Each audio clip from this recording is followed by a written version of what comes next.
साधन न्यूज के खास कार्यक्रम शुभ ज्योतिष में हम हर एपिसोड में कुछ खास विषय पर चर्चा करते हैं।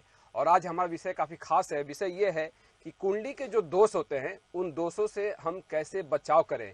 इन बचाव को समझेंगे। हमारे साथ में नीलकंठ महाराज जी, पंडित नीलकंठ गुरु जी हमारे साथ में मौजूद हैं, ज्योतिषाचार्य हैं। साथ ही वरिष्ठ पत्रकार हमारे साथ में प्रकाश पुंज पांडे जी। आप दोनों का मैं बहुत बहुत यहाँ पे स्वागत करना चाहूँगा इस कार्यक्रम में। और चूंकि हम देखते हैं कि कुंडली में जो दोष होते हैं उसको लेकर बहुत सारी बातें कही जाती है। तमाम दोस्त को लेकर चर्चा करना इस छोटे से कार्यक्रम में काफ़ी मुश्किल जाएगा, लेकिन फौरी तौर पर समझेंगे कि पंडित जी, जो दोष होते हैं कुंडली के, खास तौर पे इन दिनों जिन दोषों की चर्चा की जाती है, जैसे काल सर्प दोष की चर्चा कर ली जाती है, केमुंद्र दोष की चर्चा कर ली जाती है, चंडाल योग की चर्चा की जाती है। तो एक एक करके अगर हम दोषों की चर्चा करें और उन दोषों के से बचाव के उपाय को समझे, तो पहले हम काल सर्प दोष से ही इसकी शुरुआत करें। पंडित जी नमस्कार, मैं नीलकंठ गुरु जी। काल सर्प के बारे में मेरा कहना ये है जी कि काल सर्प दोष वास्तविक कुंडली में है। कहीं बाजू क्या होता है कि इसका लोग जो है कि गैर फायदा उठा रहे, जिसको पता नहीं है वो भी बोलता है कि काल सर्प दोष है। ऐसे तो कुंडली में देखा जाए तो जैसे कि 144 प्रकार के काल सर्प दोष देखे जाएंगे, लेकिन अभी सबके मैं नाम तो नहीं ले पाऊंगा उसमें कि कौन से प्रकार के कौन से दोष है, ठीक है। लेकिन इसका जानकार जो है कि व्यवस्थित होना चाहिए, सटीक प्रेडिक्शन करने वाला होना चाहिए, जो अच्छा मार्गदर्शन दे लोगों को, उससे उनका बचाव का उपाय होगा। और काल सर्प दोष ये सत्य है, जैसे ज्योतिष शास्त्र ये सत्य है और कई सदियों से चल रहा है।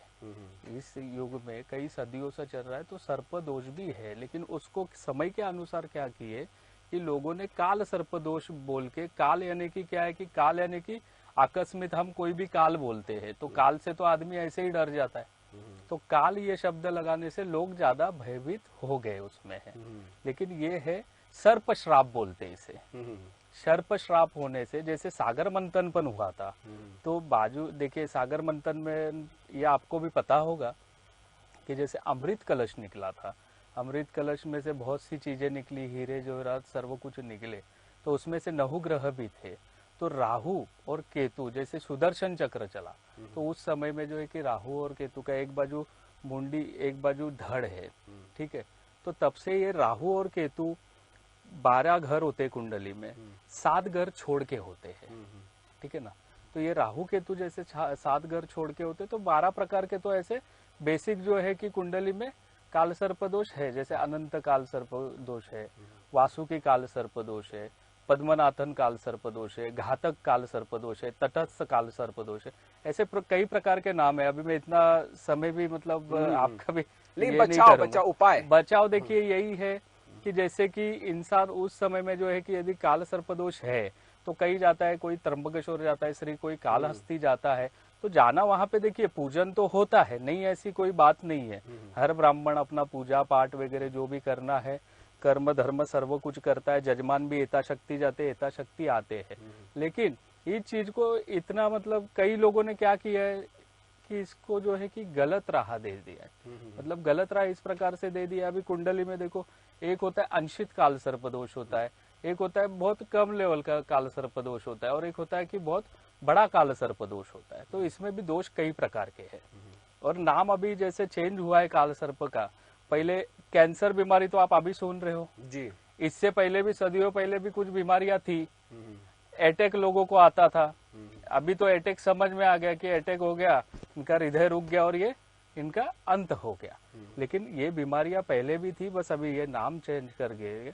और इनके जैसे आप जो बता रहे हो कि उपाय जो है कि ओम राहुवे नमो नमः ये जाप कर रहा है, ओम केतवे नमो नमः ये जाप कर रहा है, ये इसका एक उपाय है। जी, काफी महत्वपूर्ण आपने जानकारी दी। ये एक जो उपाय है इससे काफी कुछ राहत मिल सकता है। लेकिन काल सर्प दोष में ये कहा जाता है कि सांपों को नहीं मानना चाहिए, जिसके कुंडली में ये विद्यमान हो ये दोष। और इसकी पूजा को लेकर जो बातें कही जाती है कि त्र्यंबकेश्वर ही जाना चाहिए, वहीं पूजा करनी चाहिए। क्या उज्जैन में नहीं हो सकता? क्या है, क्या ये रायपुर और बाकी शहरों में नहीं हो सकता? क्या ये पूजा? देखिए ये जो है कि सर नदी के तट पे जी ये पूजन की जाती है, जी, ठीक है। जहाँ अगर किसी को पॉसिबल नहीं है, यदि समझो रायपुर से कहीं नहीं जा पा रहे हैं, तो नदी का जैसे तो तट होता है, उस तट पे भी ये पूजा की जा सकती है, पॉसिबल नहीं है तो। लेकिन मेन जो है कि देखा जाए जो स्थान होता है, जैसे पूजन के कोई स्थान प्रचलित है, पहले से है, ठीक है। तो वहाँ पे जो है कि नासिक त्र्यंबकेश्वर हो गया, साउथ में श्री कालहस्ती हो गया, बोध गया हो गया, उज्जैन हो गया, ऐसे कई एक एक जो ठिकान है जहाँ पे शिवलिंग है, वहाँ पे इसकी पूजा जो है कि होती है और होते ही आ रही है। बस लोग जो है कि मेरा कहना यही है सब दर्शकों से कि मार्गदर्शन अच्छे कोई व्यक्तियों से ले, जैसे ज्योतिषाचार्य हो गए, जैसे गुरु जी होंगे, अच्छा मार्गदर्शन लीजिए और आप तन मन धन से देखो, भाव से कीजिए कोई भी चीज। जजमान तो भाव से ही करता है, बस सामने वाले कोई भी व्यक्ति हो कि उनका फायदा ना उठाए, क्योंकि इसमें किसी का अपमान न हो, और हम किसी का अपमान करने के यहाँ नहीं बैठे हुए। नहीं, हम किसी के बारे में कुछ गलत बात करने के लिए नहीं बैठे हैं। हाँ। प्रकाश पांडे जी, मुझे लगता है कि जो कुंडली में जो चीजें विद्यमान है, एटलीस्ट उसमें एक चर्चा होनी चाहिए और इससे लोगों को ये समझ में आनी चाहिए कि वो कैसे किस तरह से आगे बढ़ सकते हैं, उनको राहत कैसे मिल सकती है, क्योंकि भ्रांतियां बहुत सारी हैं। बिल्कुल गांधी जी, आपने ये बहुत ही अहम मुद्दा उठाया है, क्योंकि इस समय जो ब्रह्मांड में एक स्थिति बनी हुई है, ये नकारात्मकता फैली हुई है। हाल ही में हम देख रहे हैं कि जो 2 साल से 2.5 साल से जो पूरा विश्व कोविड जैसी महामारी से जूझ रहा है, ये सब भी इंडिकेशंस है। अगर आप बहुत से शास्त्र देखेंगे, बहुत से ग्रंथ पढ़ेंगे, तो ऐसी महामारियों के आने के बारे में बहुत ही पहले ही लिखा जा चुका है। इसकी घोषणाएं, प्रेडिक्शन जो होते हैं, वो पहले ही की जा चुकी हैं। ऐसी बहुत सी खगोलीय घटनाएं हैं जिनके कारण बहुत से परिवर्तन होते हैं। जैसे बहुत से बड़े नेताओं का राजनीति पे भी बहुत से प्रेडिक्शंस हुए हैं इसके पहले कालांतर में, तो भूतकाल में। तो भूतकाल में जो चीजें हुई हैं, पास में जो चीजें हुई हैं, वो भी ज्योतिष का ही अंग है। ज्योतिषों ने उस समय के जो प्रकांड ज्ञाता थे, उन्होंने पहले ही भविष्य के बारे में बहुत सी घोषणाएं की हैं। अब आते हैं जो आपने कहा कि बात कुंडली में दोष, हर देखिए ज्योतिष एक शास्त्र है, नहीं तो इसे ज्योतिष शास्त्र क्यों कहते हैं? ज्योतिष एक शास्त्र है, तो उसकी भी जो विद्या होती है वो लेना बहुत कठिन होता है। जैसे आज हमारे बीच गुरु जी बैठे हैं, मुझे जो जानकारी है, इनकी कई पीढ़ियां इसी फील्ड में है, इसी शास्त्र के अध्ययन में है। तो ये जो कुंडली दोष होता है, ये वाकई विद्यमान होता है। कुंडली जो होते हैं, ये खगोलीय जो घटनाएं हैं उसके ऊपर डिपेंड करता है, लेकिन इसके साथ साथ कर्म अनिवार्य है। इसमें यह है कि बहुत अच्छी बात आपने कही, कर्म अनिवार्य है। नीलकंठ जी, अगर समझा जाए, अगर कोई दर्शक आपसे संपर्क करना चाहे तो एक बार आप किस तरह से संपर्क आपसे हो सकता है? संपर्क देखिए, मैं अपना नंबर दे दूंगा आपको। नहीं, आप यहाँ बता सकते हैं, क्योंकि क्या ये जब सोशल मीडिया पे जब चीजें रहती है तो कई लोग संपर्क करने की कोशिश करते हैं, हमारे चैनल में भी फोन आता है। हाँ। तो नंबर जैसे दे सकते हैं, मेरा नंबर दे दूंगा। जी जी जी जी 9323074461। जी जी, तो इस नंबर पर संपर्क किया जा सकता है। अब दूसरे दोष की अगर बात कर ली जाए, जिसको लेकर काफी चर्चा की जाती है, पितृदोष। ये जो पितृदोष है, इसको लेकर कोई भी कुंडली लेकर जाता है तो कह दिया जाता है कि पितृदोष है आपकी कुंडली में। देखिए, पितृदोष भी कुंडली में होता है जी। जैसे कि सूर्य है, शनि है, राहु है, जैसे कुछ पाप ग्रह बैठने से पितृदोष होता है। लेकिन वो भी एक होता है कि कोई अंशित होता है, तो कोई अर्ध होता है कि परिपूर्ण पितृदोष होता है। तो पितृदोष के लिए भी देखो, सत्य है, हर ग्रह सत्य है, शास्त्र सत्य है, सटीक है, मतलब कहीं पर भी इसमें किंतु परंतु नहीं है। बस यही है कि इसमें यही चीज होती है कि जैसे कुछ घरेलू उपाय होते हैं, तो हम घरेलू उपाय बताना चाहेंगे।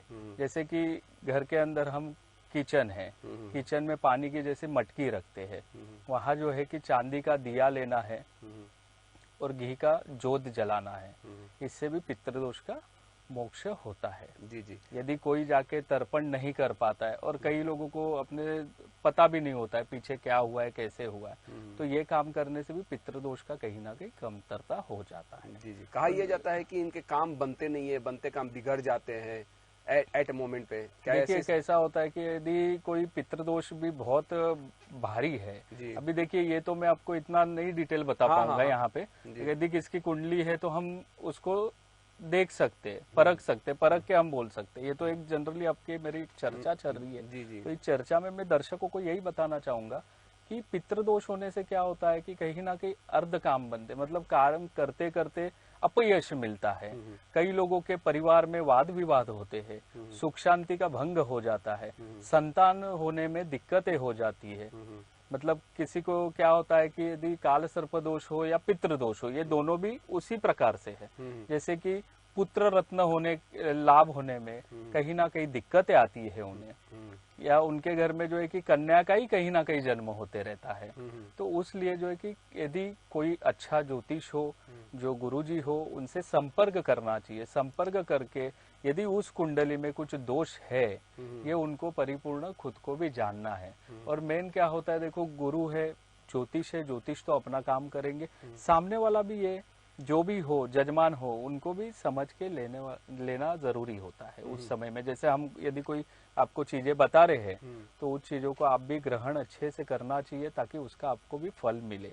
और घरेलू उपाय तो बस यही है। और जैसे कौवे होते हैं, कौवे को रोटी दीजिए, गौ माता को रोटी दीजिए, इससे भी जो है कि कोई बहुत सी चीजों का जो कुंडली में दोष है कहीं ना कहीं कम हो जाता है। मैं प्रकृति में बहुत सारी चीजें जो हैं जो इंडिकेट करती है कि आपको किस तरह से आचरण करने की आवश्यकता है।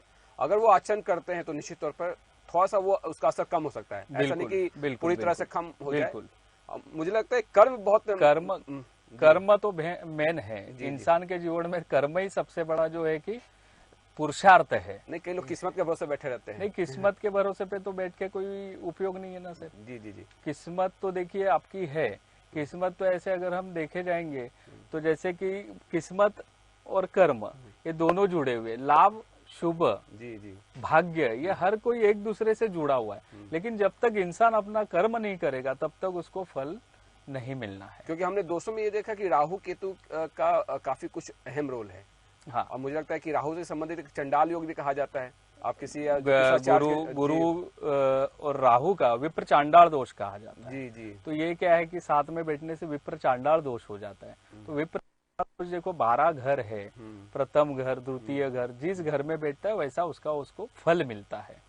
जैसे कभी विद्या के भाव में बैठ गया, किसी के विवाह के भाव में बैठ गया, कर्म स्थान में बैठ गया, जैसे दशम भाव हो गया, प्रथम स्थान है, पंचम स्थान विद्या का भाव है, संतान का भाव है, सप्तम भाव विवाह का भाव है, अष्टम भाव जैसे देखिए मृत्यु का भी भाव होता है, तो उसमें भी उनको रोग पीड़ा भय कहीं ना कहीं लगा हुआ रहता है। और कर्म स्थान में यदि जैसे राहु और गुरु रहा तो वो भी कहीं ना कहीं कर्म को गड़बड़ कर देता है। यानी कि राहु जो है कि इंसान को भटकाता है। क्योंकि मैंने आपको क्या कहा कि ये एक ही चीज है, दो अंग है, अलग अलग चीजें हो गई है। तो एक जो है कि अंध है और एक को जो दिखता है, लेकिन वो दिखता है लेकिन हाथ पांव नहीं है तो कुछ कर नहीं पाता।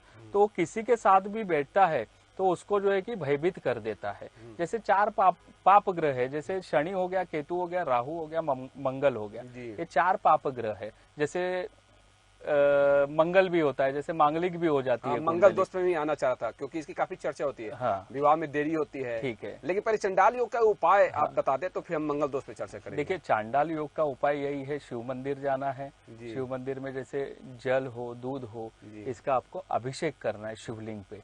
तो उससे जो है कि विप्र चांडाल दोष भी कम होता है। छोटे छोटे से उपाय हैं जिससे आप इन दोष को और एक मैं कहना चाहूंगा, जैसे चांडाल योग है, तो चांडाल योग में क्या होता है, जैसे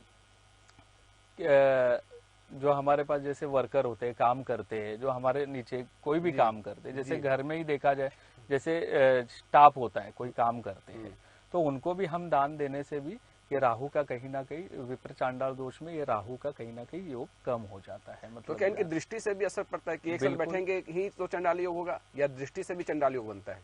देखिए ये जो है कि चांडाल योग जो है कि दृष्टि से भी बनता है। जी जी।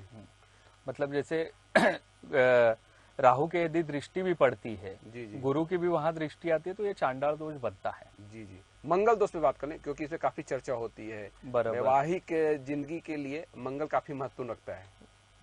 देखिए मंगल की हम यदि चर्चा करें जी, तो मंगल भी देखिए सौम्य मंगल होता है, भारी मंगल होता है। जैसे कई लोग उसको चुंदरी मंगल भी कहते हैं, भारी मंगल जैसे बोलते हैं। और जैसे कि प्रथम स्थान, चतुर्थ स्थान, सप्तम और अष्टम और द्वादश स्थान, मतलब पहला स्थान, चौथा स्थान, 7वां स्थान, 8वां स्थान और 12वां स्थान, इसमें मंगल बैठने से कुंडली तो भले मांगलिक होती है, लेकिन मांगलिक होने के पश्चात देखिए किसी को कोई बहुत से लोग, मैंने ये भी देखा है कि किताबी ज्ञान होता है। समझो अभी जैसे हम हैं हम कहीं जजमानों के पास भी जाते हैं तो उनको हम कहीं ना कहीं चीजें बताते हैं, तो उनके माइंड में वो फिट हो जाती है चीजें। तो वो भी सोचते हैं कि अरे ये मंगल पड़ा हुआ है 7वें भाव में, यानी कि ये कुंडली मांगलिक हो गई। लेकिन मंगल का भी उम्र के अनुसार जैसे कि प्रकोप कम हो जाता है।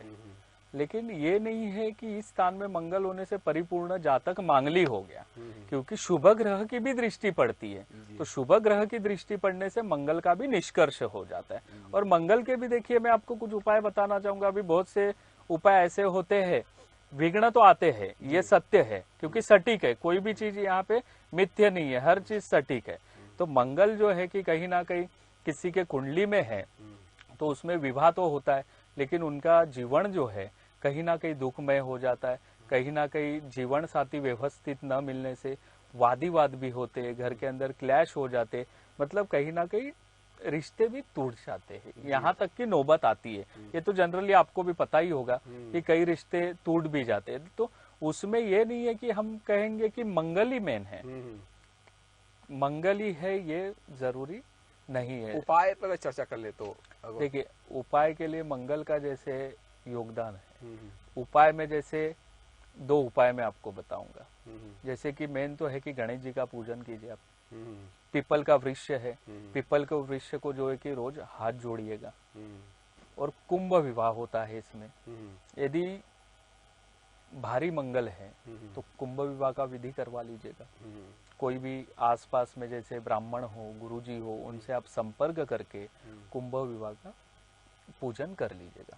प्रकाश पांडे जी, हमारे इस कार्यक्रम का यही मकसद है कि हम लोगों को कितना अवेयर कर पाए, क्योंकि सेलिब्रिटी भी इन कुंडली और इन ग्रहों को समझते हैं। क्योंकि हमने देखा है कि ऐश्वर्या राय की शादी में किस तरह से मंगल दोष का निवारण किया गया था। और आपसे भी कुछ लोग मिलते होंगे तो निश्चित तौर पर चर्चा होती है कि अरे इस योग है, ऐसे योग पर क्या करने की आवश्यकता है। तो मुझे लगता है कि हम कितना अवेयर कर पाए और एक सटीक उपाय उनको मिल पाए। छोटे छोटे उपाय से बहुत कुछ बेहतर किया जा सकता है। यकीनन आपने सही कहा, सेलिब्रिटीज भी इसको अडॉप्ट करते हैं और वो भी इंसान है, और इंसान है तो ग्रह है। नहीं, जो ज्यादा पढ़ लिख जाते हैं उनको लगता है कि ये चीजें है नहीं, इनका अस्तित्व नहीं है। नहीं, देखिए कल हमने डिस्कशन इसके पहले भी साधना न्यूज पर कई बार किया है कि ज्ञान और शिक्षा में अंतर होता है। जो शिक्षित होता है जरूरी नहीं कि वो ज्ञाता होता है। जो हमारे शास्त्र हैं, पुराण है, उनका ज्ञान जरूरी है। आज वेस्टर्न कंट्रीज हमारे भारत की संस्कृति को क्यों अडॉप्ट कर रही है? इसलिए नासा संस्कृत में मैसेज भेजता है अंतरिक्ष में। क्यों भेजता है? वो सब तो ज्ञान भारत का था, भारत का ही ज्ञान है। वो ज्ञान बहुत ही कारगर है, वो सटीक है। नहीं तो सोचिए कि कितने बड़े बड़े इजिप्ट में पिरामिड एकदम से बन गए। आज भारत में ऐसे ऐसे मॉन्यूमेंट्स बने हैं सदियों साल पहले जो आज नहीं बन सकते हैं। तो इसका क्या प्रमाण है? इसका यही प्रमाण है कि भौगोलिक शास्त्र, भौगोलिक स्थितियों को देखते हुए ज्योतिष शास्त्र सनातन परंपरा से सदियों से विद्यमान है और इसकी जानकारी होनी जरूरी है। इसीलिए सेलिब्रिटीज हो या कोई भी जागरूक और जानकार व्यक्ति हो, देखिए मैं बोल रहा हूँ शिक्षित और जानकार में अंतर है। जो जानकार व्यक्ति होता है वो साइंस को भी उतना ही मानता है, मीन्स विज्ञान को भी उतना ही मानता है और ज्योतिष को भी उतना ही मानता है, क्योंकि ज्योतिष एक गणना है, ज्योतिष एक गणित है। तो मुझे लगता है कि जागरूकता जरूरी है, जागरूकता जरूरी है। लिहाजा इसीलिए हम इस कार्यक्रम के जरिए कोशिश ये कर रहे हैं कि कुछ कुछ जो योग है, जो काफी घातक योग माने जाते हैं, जिसकी चर्चा आम हो चली है और जिसके बारे में लोग उपाय की चर्चा करते हैं। चंडाल योग की हमने चर्चा की, अब केमुंद्र दोष की बात कर लें पंडित जी। मुझे लगता है कि ये दोष भी काफी विद्यमान रहता है कई कुंडलियों में। सही है, ये भी कई कुंडलियों में दोष आता है, केमुंद्र दोष। ये भी सत्य है, सटीक है। मतलब जितने भी आपने मुझे अभी दोष बताए हैं, ये सर्व कुछ सत्य है, सटीक है। और केमुंद्र दोष के लिए भी मैं यही कहूंगा, आपको उपाय बता दूंगा कि इसका जो है शिव जी का पूजन करना है, शिव जी का अभिषेक करना है। मतलब राहु और केतु से रिलेटेड जो भी चीजें है वो शिव मंदिर में जाकर ही मोक्ष होनी है। मतलब जो शिव पिंड होता है। केमुंद्र दोष में ये भी कह दिया जाता है कि चंद्रमा के आजू बाजू अगर ग्रह ना बैठे तो है दोष, लेकिन ऐसी बात है क्या कि अगर दृष्टि किसी ग्रह की पड़ जाए तो वो दोष खत्म हो जाता है? किसी शुभ ग्रह की यदि दृष्टि पड़ती है जी तो कहीं ना कहीं अनिष्ट हो जाता है, मतलब दोष खत्म हो जाता है शुभ ग्रह की दृष्टि पड़ने से। जी, और आपने इसका उपाय बता दिया कि शिव मंदिर। देखिए राहु और केतु से रिलेटेड जो भी है, शिवलिंग पे देखो, शिव भगवान का जैसे कि क्या है, मूर्ति तो कई मंदिरों में नहीं है, शिवलिंग ही होता है। तो शिवलिंग की मेन पूजन करनी, क्योंकि शिवलिंग पे ही सर्प है और सर्प का पूजन करने से वहीं पे से सर्व चीजें व्यवस्थित होती है। एक विष दोष की भी काफी चर्चा होती है जो चंद्रमा से संबंधित ही है, शनि चंद्र विष योग। जी, तो शनि चंद्र विष योग भी है कुंडली में, लेकिन वो किस घर में बैठता है उसके उपरांत ही उसका फल मिलता है। जी। मतलब हर कोई दोष जो है कि सत्य है, लेकिन कभी अष्टम भाव में चंद्र और शनि बैठ जाते हैं तो शारीरिक घात, यानी कि देखो अष्टम स्थान यानी कि ये मृत्यु का स्थान माना जाता है। ठीक है, तो लोगों को इन सब चीजों से बचना है तो उसके लिए जैसे महामृत्युंजय का जाप करवा लें, जी जी, या धन्वंतरी पूजा करा लें, जैसे कि मेन तो अष्ट और इस पे ज्यादा उसका इफेक्ट पड़ता है। छठवें और आठवें और 12वें भाव को काफी अहम माना जाता है, लेकिन कई बार क्या विपरीत राजयोग भी बन जाते हैं इसकी वजह से, कई बार विपरीत राजयोग भी बनता है, नीच राजभंग योग भी बनता हाँ, है। नीच राजभंग भी योग बनता है, विपरीत राजयोग भी बनता है। विपरीत यानी कि क्या है, परिवर्तन से ही होता है, जैसे ग्रहों की हर किसी के जैसे परिवर्तन होती रहती है, उसी हिसाब से विपरीत राजयोग भी बनता है। एक योग और अंगारक योग, जिसके बारे में बहुत चर्चा होती है कि आदमी घुटता रहता है, जलता रहता है। तो अंगारक दोष भी जैसे कि देखा जाए तो अंगारक दोष भी जैसे चंद्र है, मंगल है, इससे भी अंगारक दोष बनता है। जी जी जी, लेकिन वो किस घर में बैठा है उस पे मेन होता है। जैसे कि किसी के लगन में बैठ जाता है, जैसे हम थोड़ी देर पहले आपसे अपनी मंगल की जो चर्चा हुई, तो जैसे प्रथम स्थान हो गया, चतुर्थ स्थान हो गया, सप्तम स्थान हो गया, जैसे अष्टम भाव जो मंगल होता है, वैसे ही जो है कि ये विश्व अंगारक दोष बनने से उस घर में, जिस घर में बैठा है उस घर का उनको प्रभाव मिलता है, उनका मतलब अनिष्ट फल मिलता है। जैसे यदि विद्या के भाव में बैठा है तो विद्या में कहीं ना कहीं कमतरता करता है, कहीं संतान के भाव में बैठा है तो संतान के भाव में कम करता है, व्यापार के भाव में बैठा है तो व्यापार में कहीं ना कहीं तकलीफें देता है।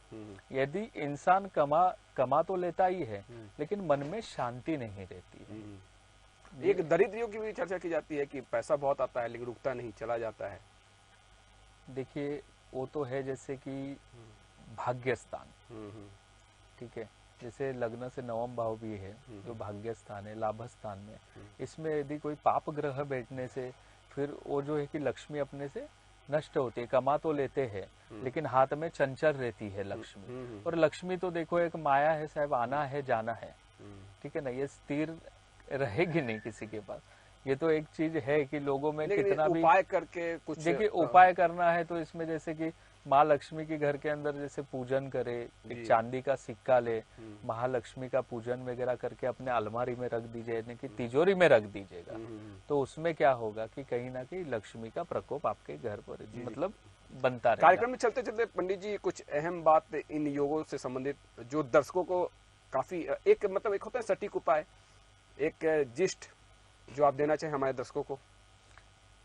देखिए मैं दो आपको उपाय बता दूंगा दर्शकों को ही। जी, मेन तो है कि गायत्री मंत्र जाप करना है जी, और गौ की सेवा कीजिएगा, पशु पक्षियों की सेवा कीजिएगा, गौ की सेवा कीजिए, ये बहुत बड़ी सेवा है। और इसी से जो है कि कुछ दोष है, जो भी पत्रिका में भी दोष है या अपने कर्म में कभी जाने अनजाने में कुछ अपने हाथों से पाप भी होते हैं, तो बस ये गाय को कुछ खिलाने से, जैसे रोटी हो, अन्न हो, तो इससे भी जो है कि दोष की कहीं ना कहीं कमतरता होती है। और किसी का भी जो है कि जैसे कर्म प्रधान रखिएगा, सब चीज अपने आप मिलती जाएगी, सब अपने आप मिलती जाएगी। और काफी अच्छे और सटीक उपाय यहाँ पे पंडित जी ने हमें बताए। हमें यहाँ पे पंडित नीलकंठ है गुरु जी का बहुत बहुत धन्यवाद करना चाहूंगा, साथ ही प्रकाश पुंज पांडे जी के भी बहुत बहुत धन्यवाद करना चाहूंगा कि उन्होंने काफी कुछ बातें, अहम बातें यहाँ पर रखी। साधन इस पे खबरों का सिलसिला जारी रहेगा। Back to studio.